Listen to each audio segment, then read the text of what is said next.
ওনাদের মনে তো অনেক কুরকুরানি, এটা একটু কমায়। মুখে মাস্ক পরেও শেষ রক্ষা হলো না, আর যাওয়া হলো না লন্ডনে।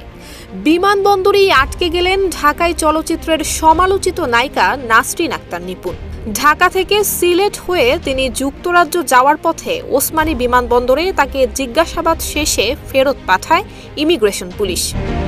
ইমিগ্রেশন সূত্রে জানা যায়, বাংলাদেশ বিমানের লন্ডনগামী একটি ফ্লাইটে ঢাকা থেকে সিলেট হয়ে লন্ডন যাচ্ছিলেন নিপুণ। কিন্তু ওসমানী বিমানবন্দরে জাতীয় নিরাপত্তা গোয়েন্দা সংস্থা এনএসআই নিপুণের লন্ডন যাত্রার বিষয়ে আপত্তি তোলে। পরবর্তীতে বিমানবন্দর কর্তৃপক্ষ তাকে জিজ্ঞাসাবাদ করে এবং তার পাসপোর্ট ও অন্যান্য নথিপত্র পরীক্ষা নিরীক্ষা করা হয়। প্রায় ঘণ্টাখানেক জিজ্ঞাসাবাদ শেষে নিপুণের লন্ডনগামী ফ্লাইটটি বাতিল করা হয়। পরে সিলেটের একটি হোটেলে নিপুণ অবস্থান নিয়েছেন বলে জানিয়েছেন বিমানবন্দরের এক কর্মকর্তা। আওয়ামী লীগের আমলে দলীয় কর্মসূচিতে সক্রিয় ছিলেন অভিনেত্রী নিপুণ। দলটির বিভিন্ন প্রচারণামূলক অনুষ্ঠানেও নিয়মিত দেখা মিলত তার। গত 5 আগস্ট শেখ হাসিনার দেশত্যাগের পর আড়ালে চলে যান শোবিজের এই পরিচিত মুখ।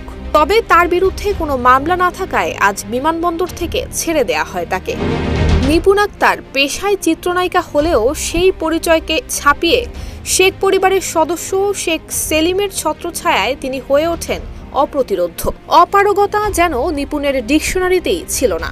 সরকারি দফতর থেকে শুরু করে আইন মন্ত্রণালয়, সর্বত্রই ছিল নিপুণের দৌরাত্ম্য। তিনি এমপি মন্ত্রী নন, শেখ হাসিনা সরকারের কোনো দায়িত্বেও ছিলেন না।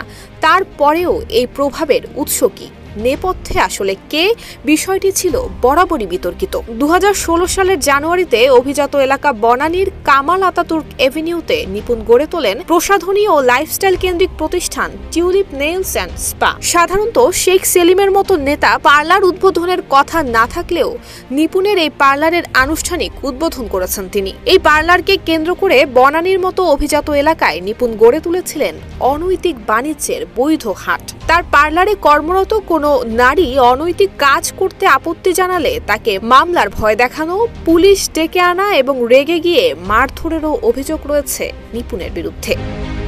নুসরাত জাহান মেহেক, ঢাকা পোস্ট।